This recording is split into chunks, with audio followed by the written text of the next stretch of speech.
Welcome back, folks. This should be the third part of the Polaroid SX-70 adventure or whatever. And as you can see, I managed to clean up the working space a bit because I have found an issue. Now, I don't know how much of this issue is my own doing or not, because I did, and I have to admit, I did cycle through the motion of this Fresnel a couple of times, and I might have broken something, let's put it that way. But it is very likely that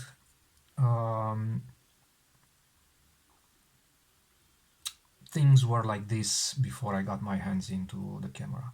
So what I noticed is the fact that I can't lower this. I mean, I can lower it, but I can't make it stay here. So it's kind of not latching or something. But what else I noticed is the fact that some of the gears appear to have some stripped teeth. And that kind of means that I will need to take the entire drivetrain off and replace, if I can, the damaged gears. Now, obviously, this comes with another challenge, putting everything back in the correct position. Now, out of all the gears, only two of them are essential in their position. It's this one and the one beneath this one. So one option would be to kind of do some reverse engineering, which I'm not particularly good at, so I will skip that option. Another option would be pretty much a combination of the first option and some guesswork, and eventually try different positions until I get it right, which is, I'm too old for that. The third option would be to simply look it online, and I did that. I found a manual. It says the SX-70 camera repair book. It has something like 80 pages, and on page number 74 you get an entire section on the reconstruction of the gear train by two methods. Now, either of the two methods will obviously take you to the same place. Alright, and I messed around a bit with the gear train that I had from my broken camera. So let's try to replicate what the manual says. I'm going to put the gears in order, although you kind of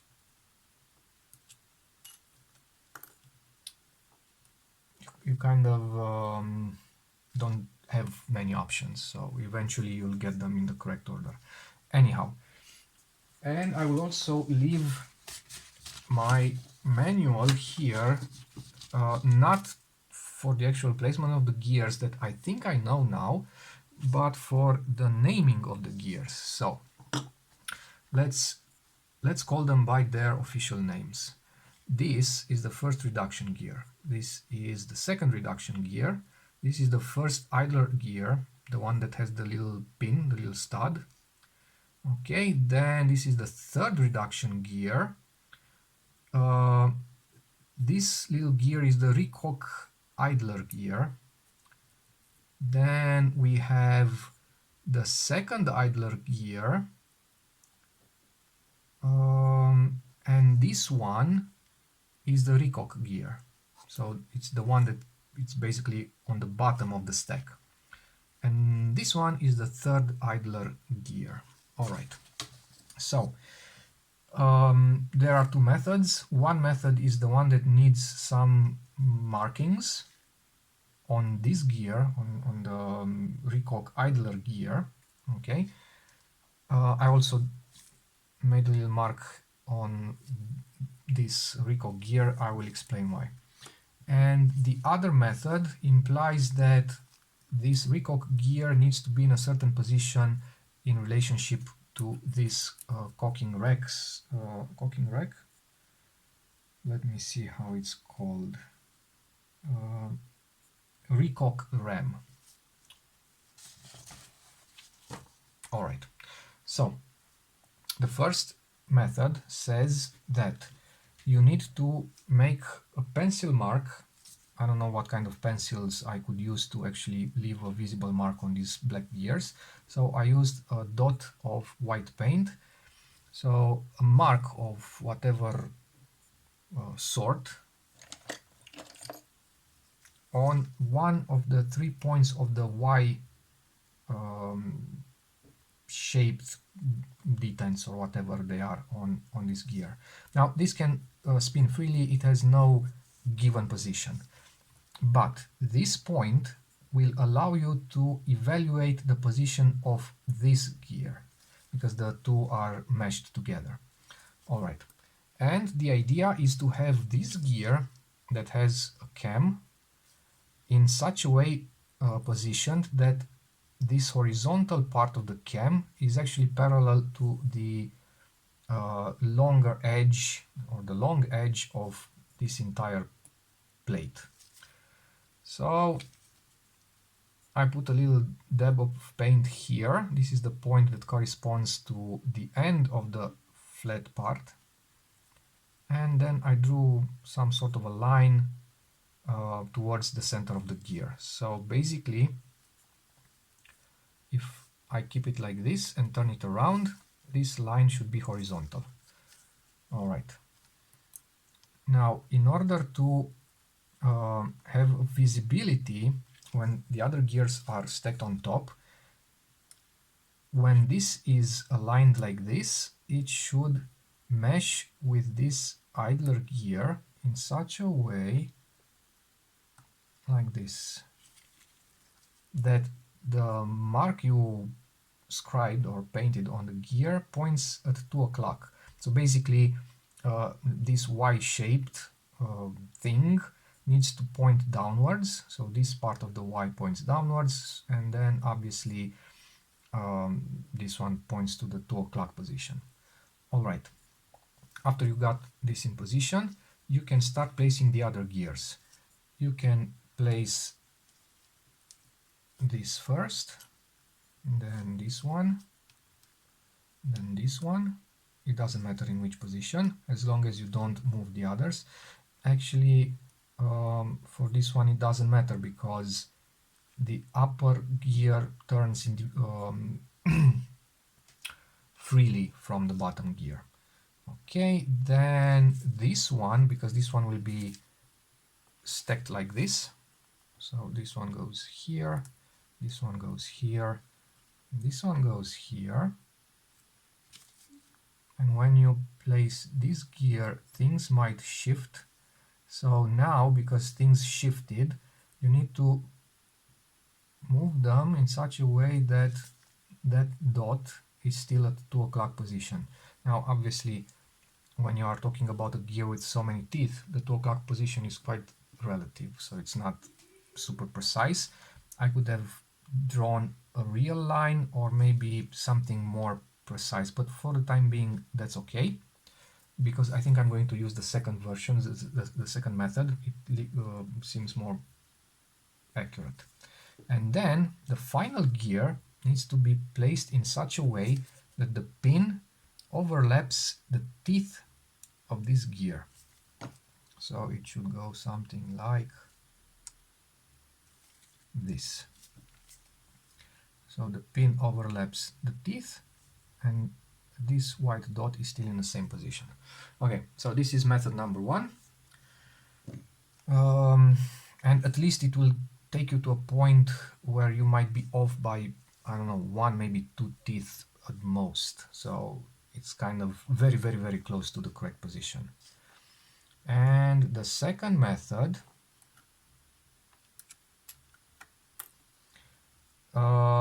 needs no kind of marks on any of the gears. Instead, you need to place this one and turn it counterclockwise until it stops against the recock ram. Alright, so it needs to be firm in position. Now, when you do this, see, it will pivot around this shaft and move upwards. So the next gear is this one, and when you put this gear in position and you turn, it will stop against the shoulder of this gear. Now, after this position or this positioning has been achieved, you can start placing the rest of the gears. This is the first one, second, third, fourth, fifth, and the last one.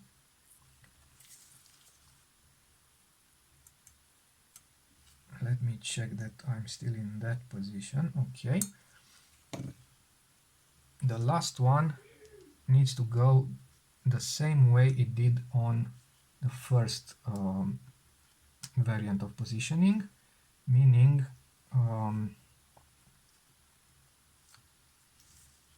just a second.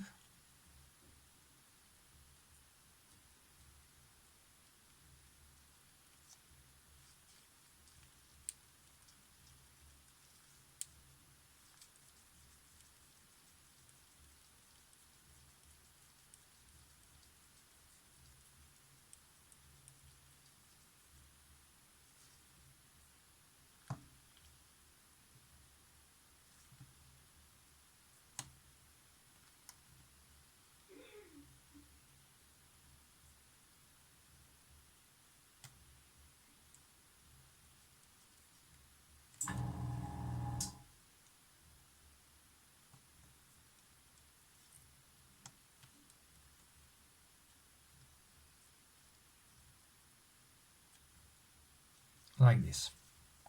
So the pin overlaps the teeth of the other gear, and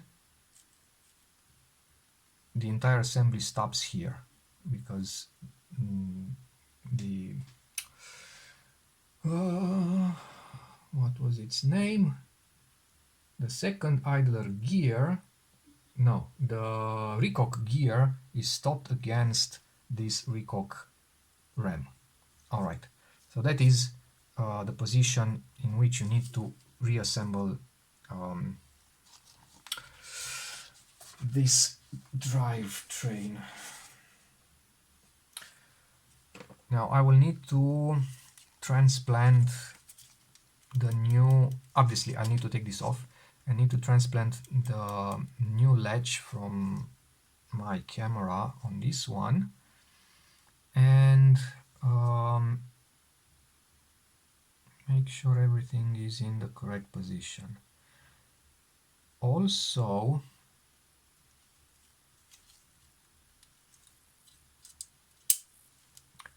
I will need to see which of the two contacts, there are two contacts here.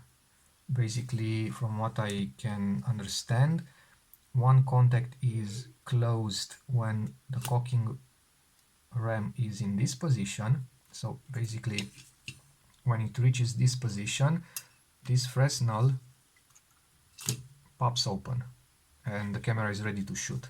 So the cocking ram will close that contact and will tell the camera that it's in the shooting ready position.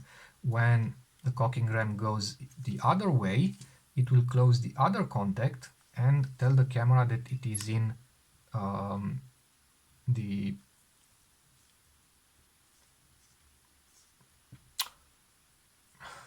the mirror down position, so in the viewing position, because and this is the part that I wanted to tackle in this third part of the series.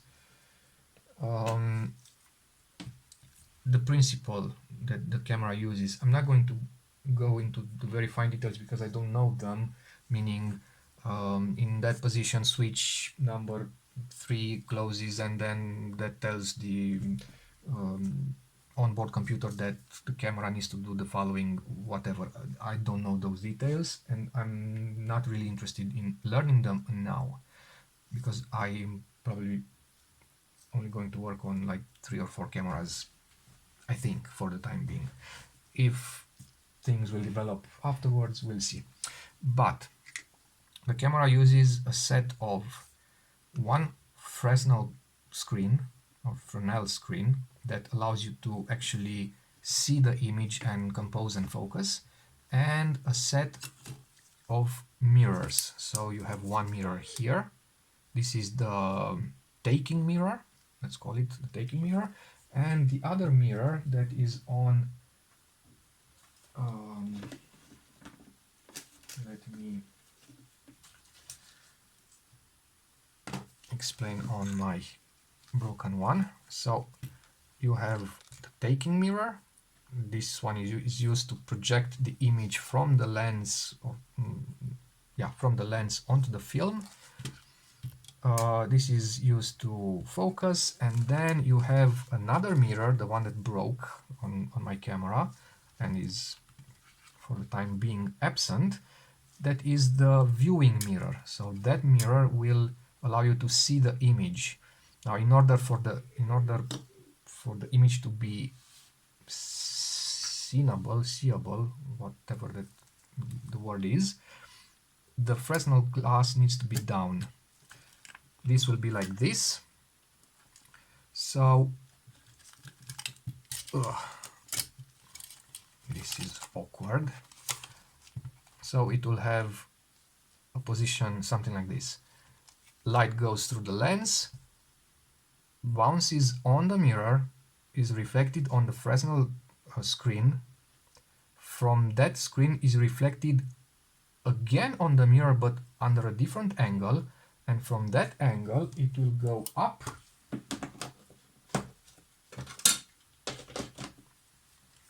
into that concave mirror, and from there it will be reflected, reflected through this eyepiece into your eye. So the path of the image is quite complicated. Therefore, when you take an image,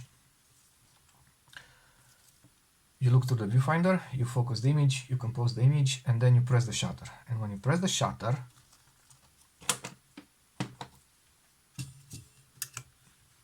this will snap open,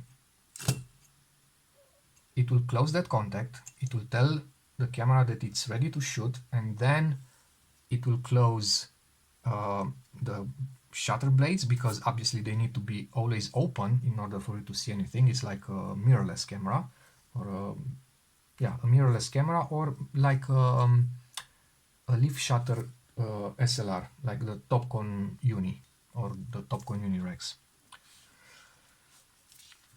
Basically, the shutter is open. Come on, move aside. You can see the image.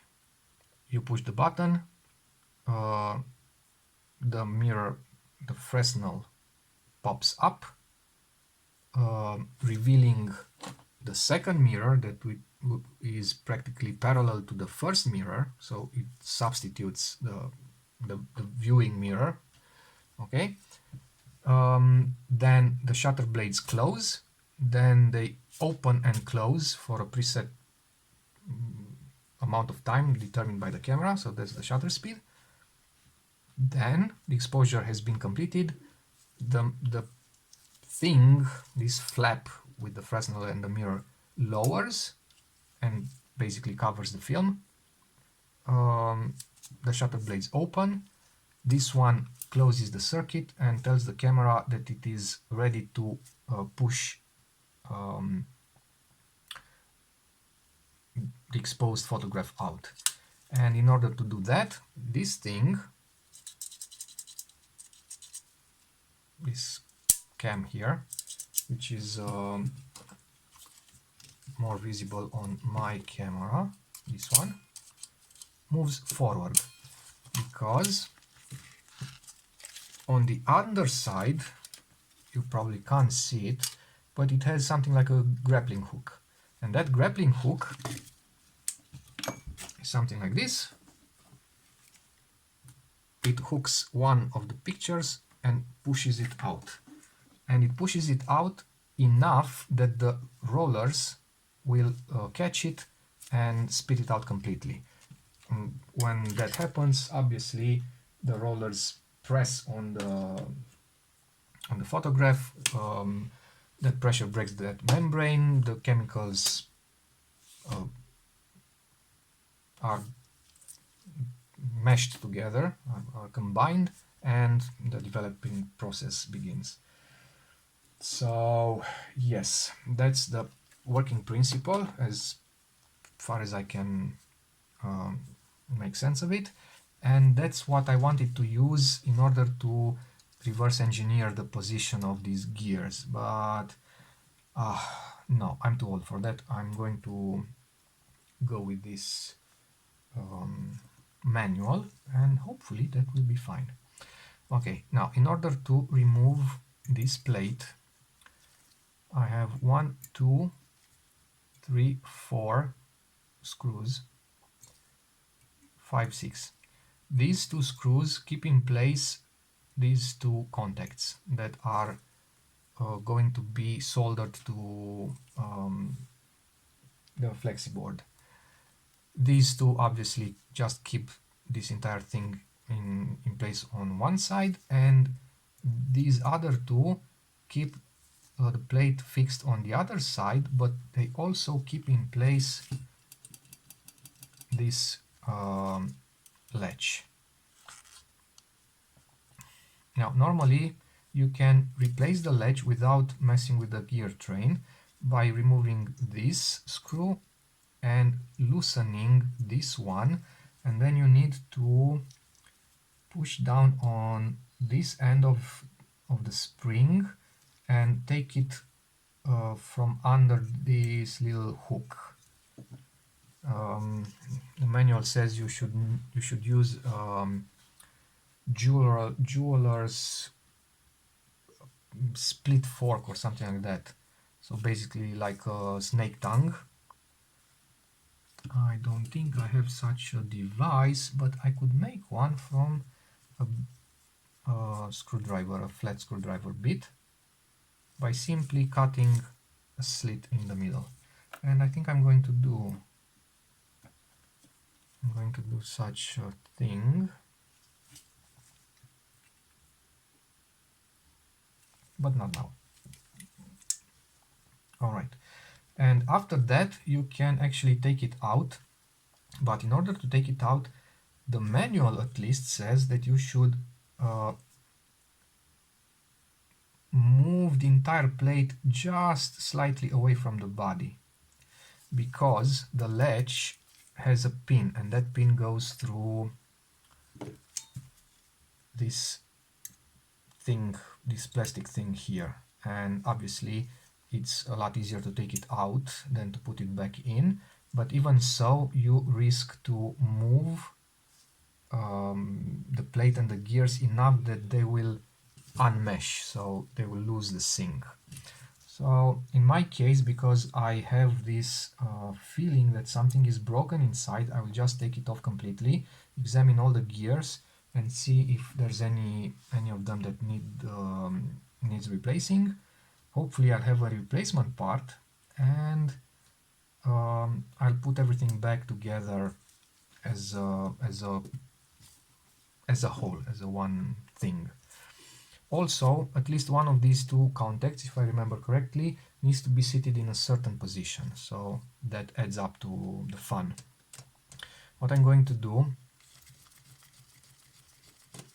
is I am going to try to remove it in such a way that nothing moves.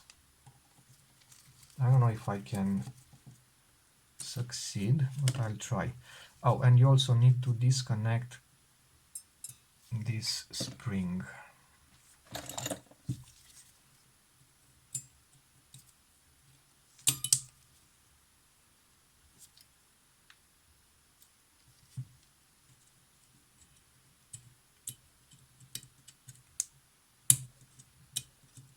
Which is easier said than done. Okay.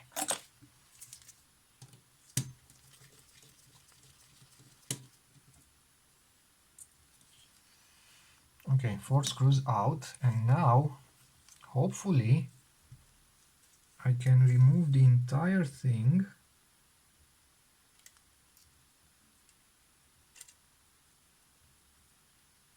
in one piece. This one moved a bit, but this one has no relevance. Okay.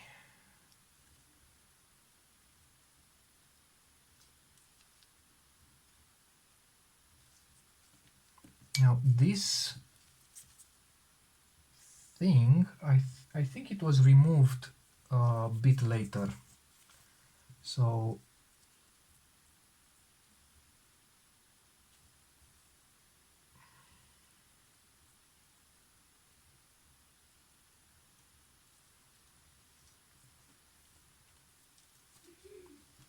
I'll need to investigate that thing.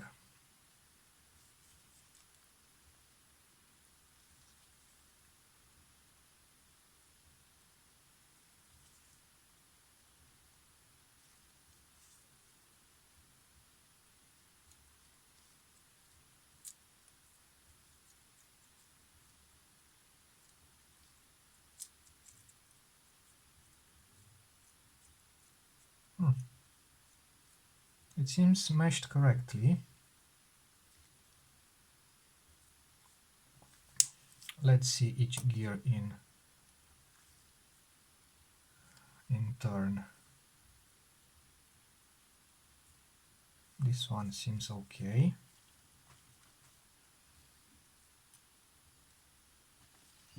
So this is the position, the original position, not unmessed with, and it's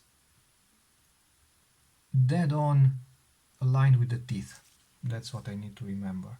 And is the position if I turn it clockwise, that one will stop against this, and being plastic it will have a bit of flexibility, so when I release it, it goes back.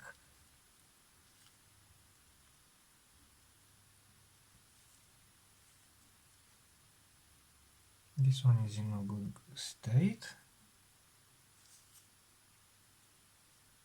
This one is okay.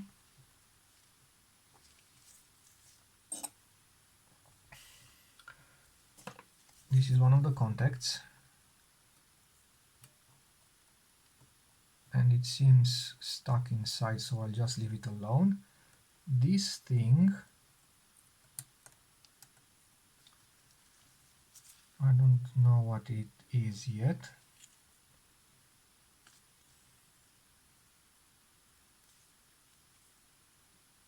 This one has minor damage on one tooth, but it's nothing, so that's okay. This one is okay. I have a feeling that I'm just taking it apart for no reason.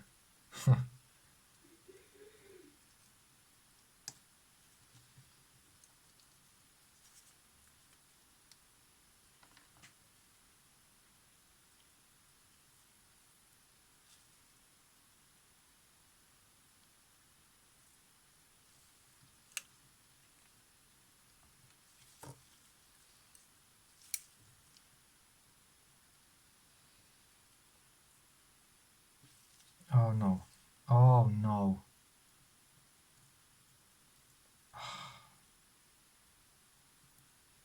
Stripped teeth on the one gear that I cannot change. Okay, that is not a good news. I think I need to change the entire plate. I hope they match. Okay, let's see. Well, in this case, I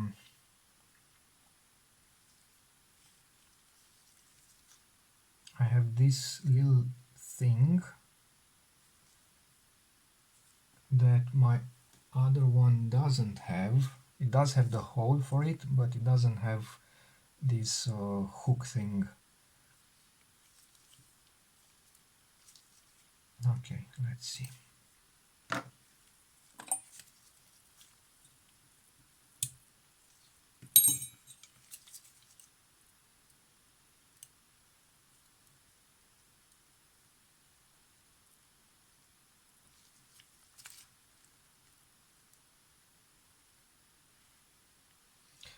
Oh, okay, I know what it is. It's a safety latch. So this hook thing basically also latches against the recocking gear. Why exactly, I don't know. Then this is one of the idler gears. It has some damage on two of the teeth, but it's not major. I think it could work.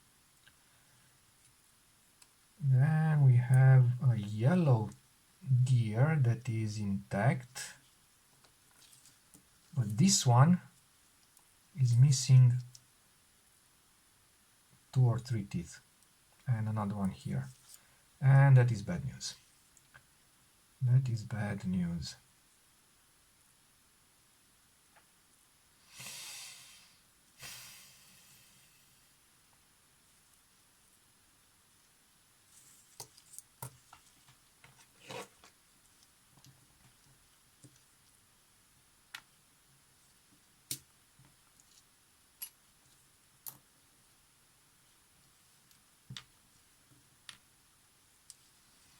Because this gear is riveted, so I have no way of changing it.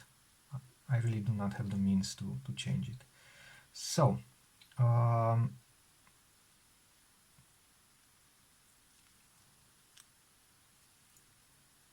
let's see what we can do. I'll just swap it in its entirety, and that's that. Because everything else looks the same minus this. So this guard for the cable, but I think I can do without it. And luckily this one is pretty okay. It has some damage on one tooth, but it is what it is. I don't have another one.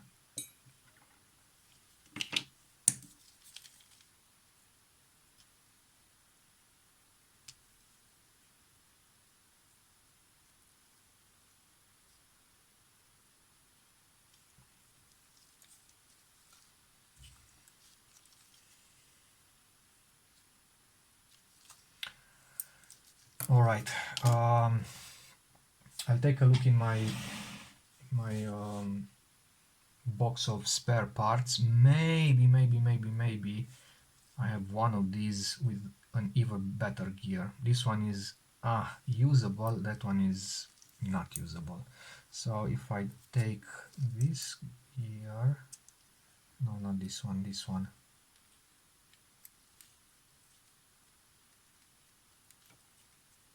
Yeah, it has a binding point. So it binds where those two teeth are damaged. So that's not so great. 2, 3. Oh, and this pin looks like it was broken at some point.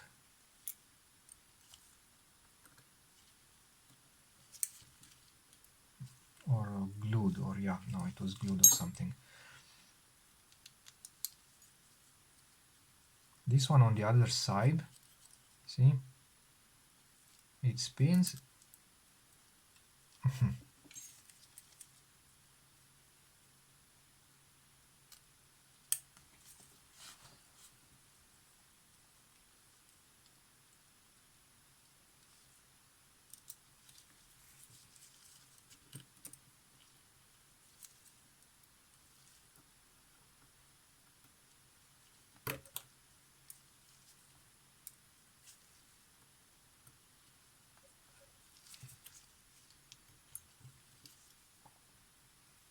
So it spins, and at some point it is not turning on that one anymore. Because, well, now we know why. Alright. Yeah, I will come back for the second part where I will try to mix and match and make one good gear train out of the 2 or 3 or how many I can find. Alright, unfortunately I do not have another plate, and therefore I need to make do with what I have, meaning this gear. But what I noticed is the fact that it was binding because there was something between two of the teeth of this one. Still, it does have one bent tooth. I'll just leave it alone. I know there are ways to remake teeth on plastic gears. I don't have the skills nor the knowledge, so I'm not going to risk it. This latch apparently is needed, is not the thing that I thought they removed in later models. It is the pick latch. What it does, it is yet to be determined. So I will just move forward and start replacing stuff. On this side I have the gears from this plate, on this side I have the gears from this plate, so these will go here, the latch will go here, and all these contacts will go here, and this plate will be trashed, unfortunately. Alright, so first of all I will need to transplant the 3 contacts.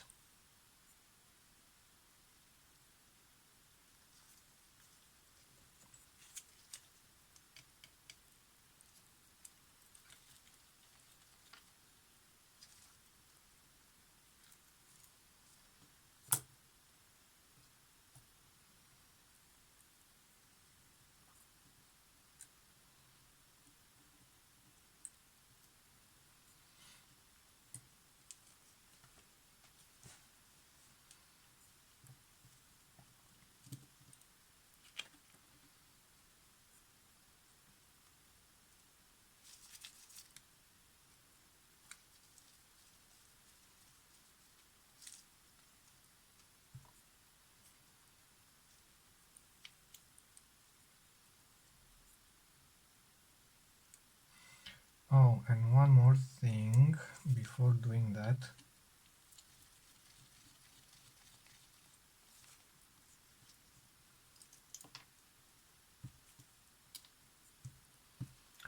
I want to clean this part as much as possible because it's a bit sticky.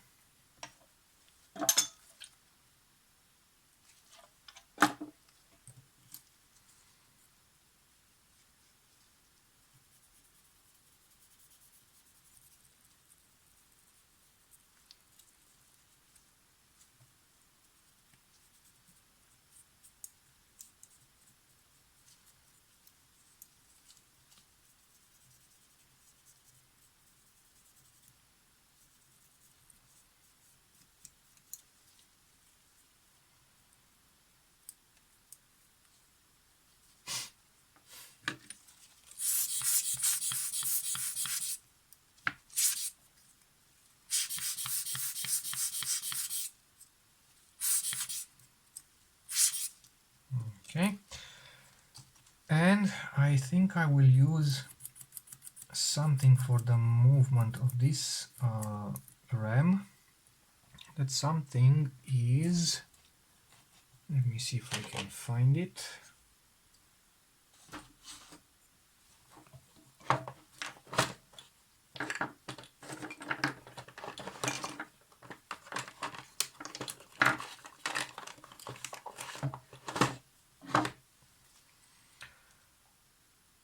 Tungsten disulfide.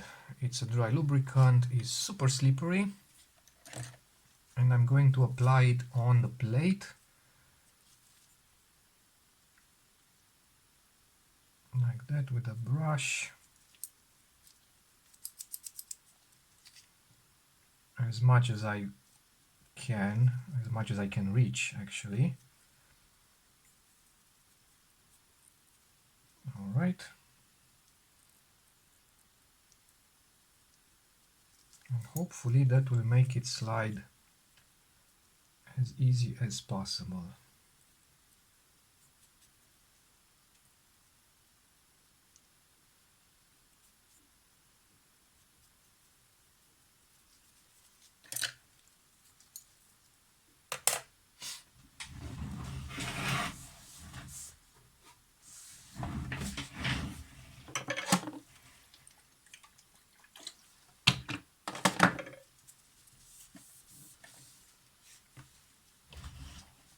Okay.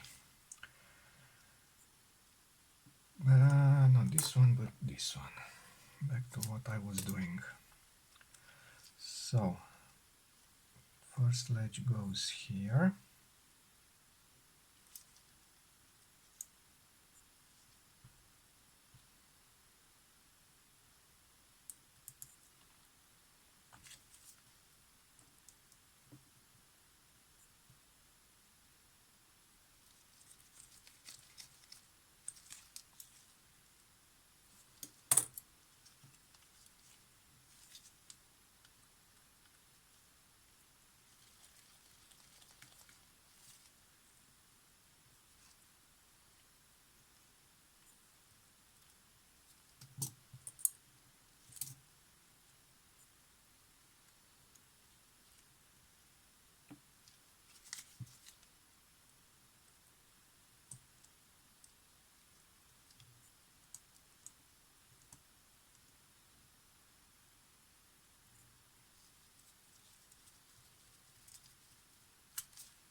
All right.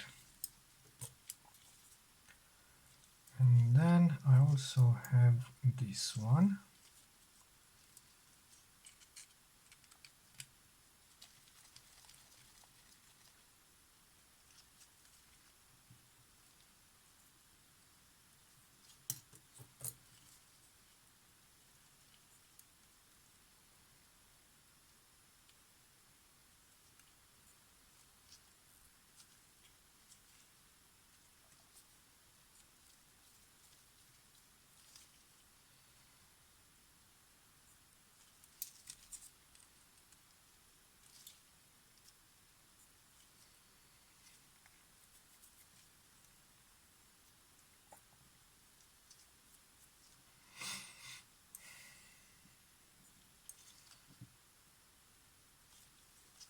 And this one needs to engage with the pin inside that hole, and then this spring must go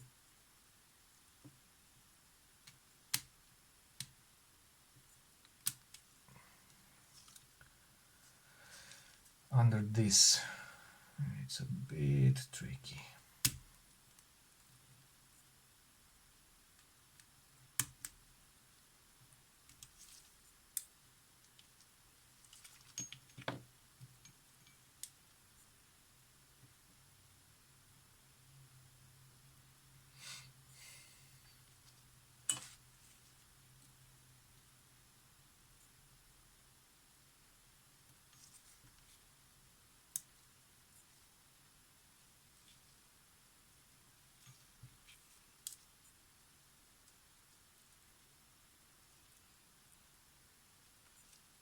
Did it break? Why is it so small?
Okay, it was easier than I thought.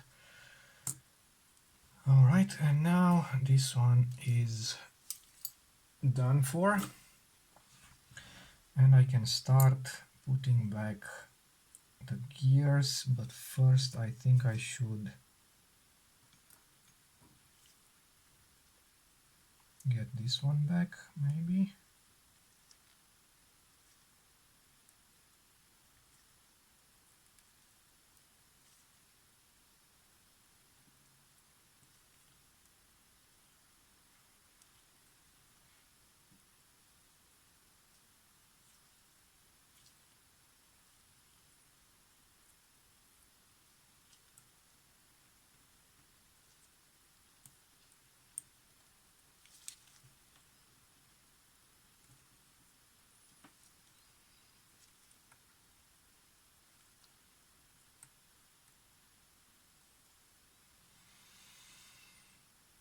Okay, let's see. So first would be this one. Oh, I will also use a bit of oil on the shafts, and I'm going to use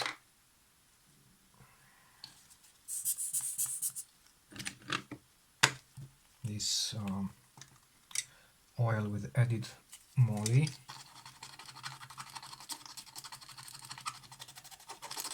Initially I thought I could use oil on maybe the first two shafts and then grease, because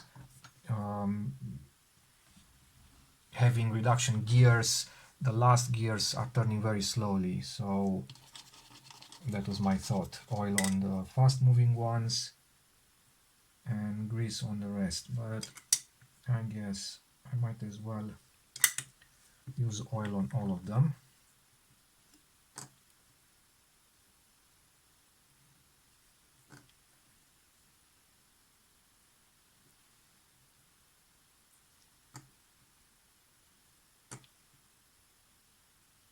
Okay, so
Alright, so this one needs to go last.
Alright.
Alright.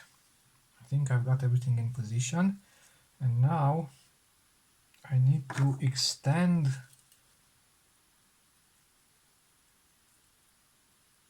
the recock ram so that this pin can engage with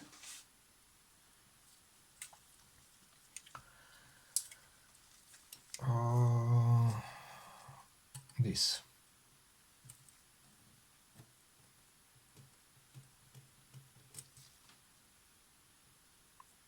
And that should be it, I think, I hope. Alright, so now I could try to reverse engineer it.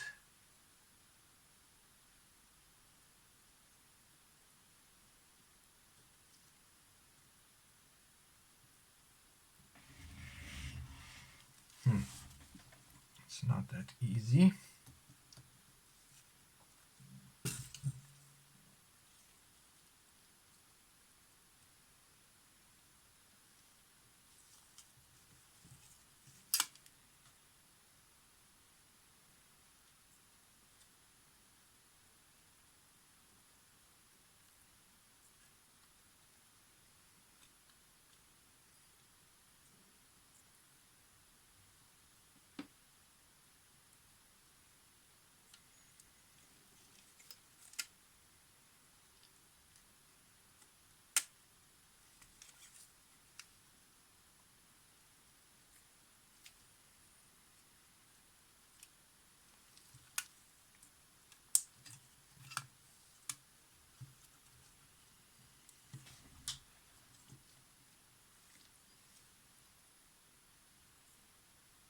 Alright, I think I done it.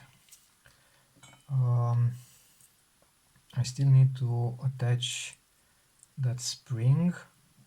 So this one is here.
Okay, I need to figure it out and see how exactly it should be working, because right now the mirror is not going down.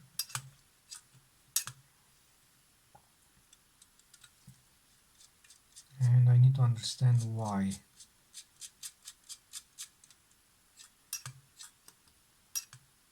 Because normally that cam on this gear should push on this.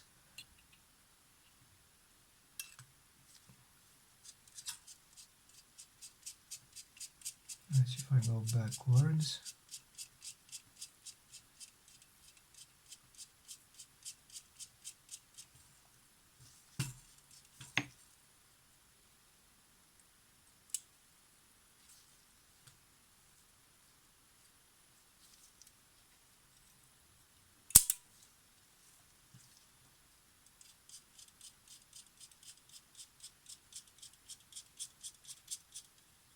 Ah, alright, now it's going down and it should stop here.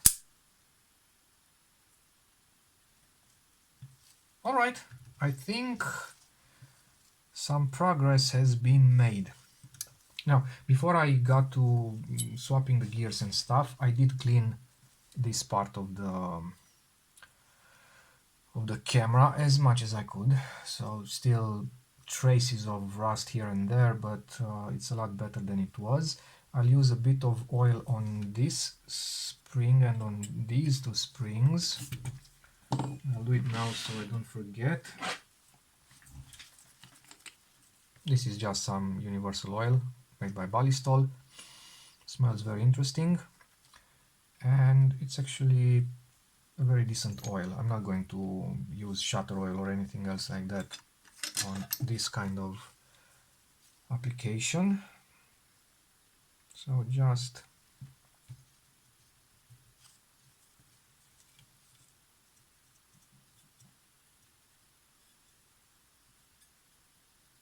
just a bit of oil to protect these springs as much as possible from any future corrosion.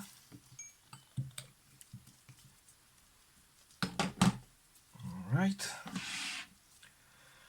And I still have to put back that spring, this one.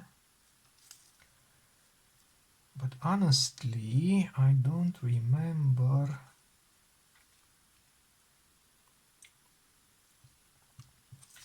So it had one end clipped here, but the other one was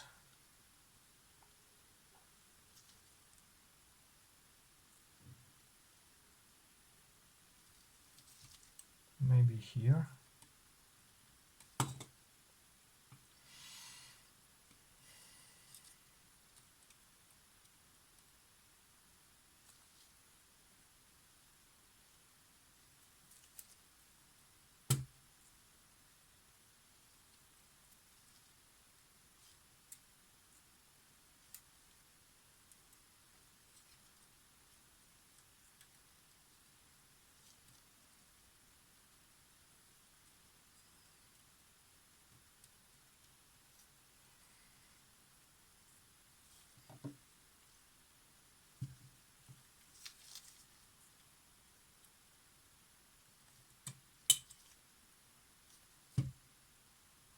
Yep, I think this is how it was. So this gear has a little cutout for the end of the spring, and if I check on the manual,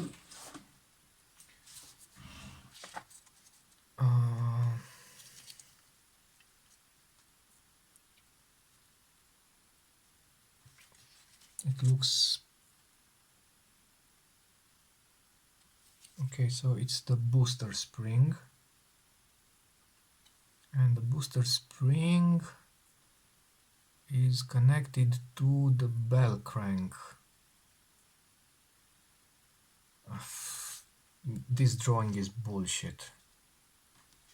I didn't pay attention to the other end of the spring. For some reason I thought it would remain attached, but it didn't.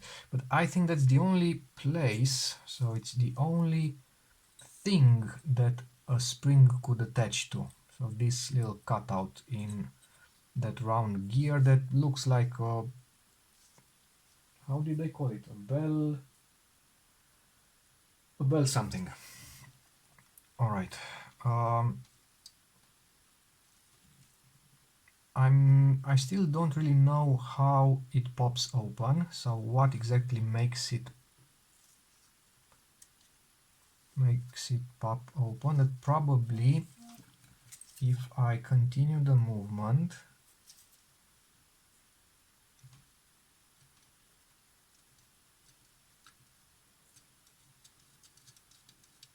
it should snap open. Yep, and it does. So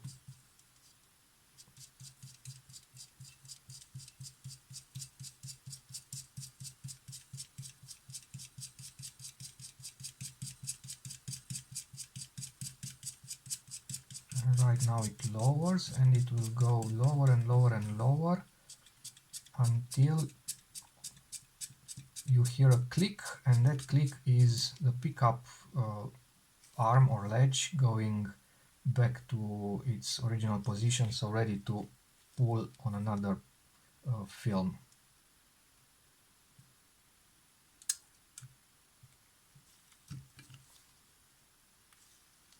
The movement was not impressive. I think I kept my finger, oh no, it was sitting like this, so this little guy was resting against the working mat. Alright, I think that's it for today. I am pretty happy with this part of the job, so this is done. I still need to clean the Fresnel and the lens, because I forgot about that. So I will open it, and that's the last part that I need to do on this. So next time will be soldering time, because I will check for continuity the new flexiboard, and then I will solder it in place, and then um, maybe I should test it, right, just to see that it works, because as far as I've seen in Jake is the name of the instant camera guy. Okay, I did my little research. um, he shorts two of these pins. I don't remember which two, because he didn't actually explain it. We just saw in the video him shorting the pins, and that would make the camera cycle. So it would cycle without the actual shutter part. Alright, so that's it for today. I will see you next time.